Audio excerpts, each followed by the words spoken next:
Darekar sir, Padalkar sir आपल्या बरोबर आहेत. पडळकर साहेब, आपण आषाढी एकादशीच्या दिवशी संप पुकारलेला आहे. परिवहन विभागाच्या ज्या संघटना आहेत त्यांच्यामध्ये विविध प्रकारचे आंदोलन केले जात आहेत आणि आता आषाढी एकादशीच्या ऐन वेळेवरती तुम्ही एक दिवसाचा संपर्क पुकारला आहे. काय म्हणाले? बघा, सरकारकडे आमचं असं मागणं आहे की एसटीची आता परिस्थिती सुधारते आहे. राज्य सरकारचं विशेष अभिनंदन यासाठी करेन की एसटी आता पूर्ण चिखलात रुतली होती. कारण आम्ही गेली 3-4 वर्ष या एसटीच्या विषयामध्ये सातत्यानं पाठपुरावा करतोय.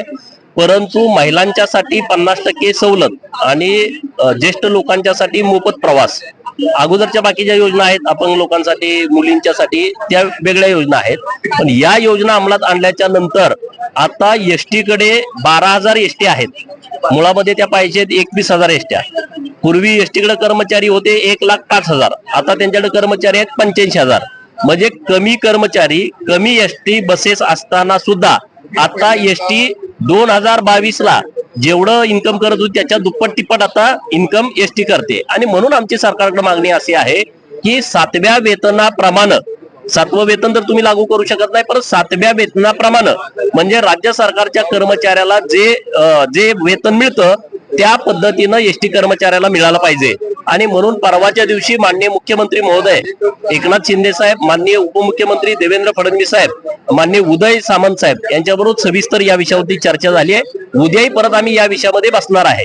आम्ही संप यासाठी पुकारलाय की राज्य सरकारनं या एसटी कर्मचाऱ्याच्या प्रश्नाकडे गांभीर्यपूर्वक लक्ष देण्याची आवश्यकता आहे. जर हा विषय आषाढी वारीच्या अगोदर जर संपला नाही तर आमचं आंदोलन त्या तारखेला होईल.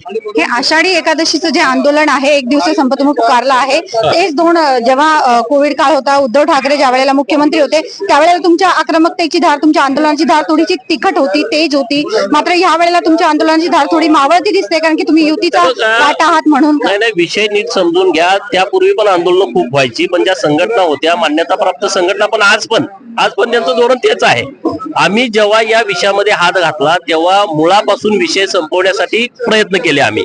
आणि इतक्या जवळजवळ 3 करार झाले नव्हते. करार झाल्याशिवाय एसटी कर्मचाऱ्यांचा पगार वाढू शकत नाही. परंतु संघटना आणि तत्कालीन सरकार असेल, तत्कालीन मंत्री असतील, यांनी संगनमताने या कर्मचाऱ्यांच्या प्रश्नाकडे जाणीवपूर्वक दुर्लक्ष केलं. आम्ही जेव्हा या विषयामध्ये हात घातला तेव्हा सरकार बोलायला तयार नव्हतं, सरकार चर्चा करायला तयार नव्हतं. जेव्हा हे आम्ही आंदोलन अनाउन्स केलं, 16-17 दिवस आम्ही आझाद मैदानावरती मी आणि सदाभाऊ हे एसटी कर्मचाऱ्यांच्या सोबत तिथं मुक्कामी होतो. सरकार जेव्हा चर्चा करायला आमच्या बरोबर तयार झालं, आम्ही सरकारची चर्चा केली आणि त्यातून मार्ग काढला. 5,000, 4,000 आणि 2,500ची पगारवाढ आम्ही तेव्हा कर्मचाऱ्यांना देऊ शकलो.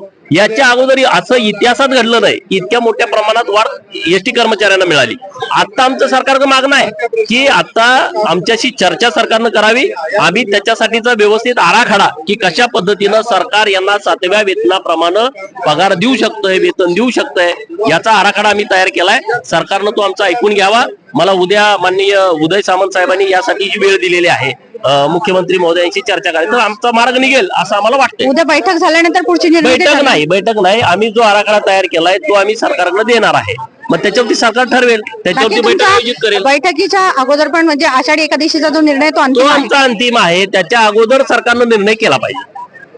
आषाढी एकादशीला एक दिवसीय संप पुकारला आहे एसटी महामंडळाने आणि त्याच्यामुळे बऱ्याचशा भाविकांना आषाढी एकादशी पंढरपूरला पोहोचण्यासाठी खूप मोठ्या अडचणीला सामोरे जावं लागतं. पण पडळकर आणि सदाभाऊ खोत हे एक समीकरण आहे विधान परिषदेमधलं, जे दोघं एकत्र आलेले आहेत. आता बघावं हे लागणार आहे की विधान परिषदेला उमेदवारी मिळाली आणि उदय सामंत बरोबरची असलेली बैठक, याच्यानंतर पडळकर आणि सदाभाऊ खोत यांची रणनीती स्पष्ट होणार आहे.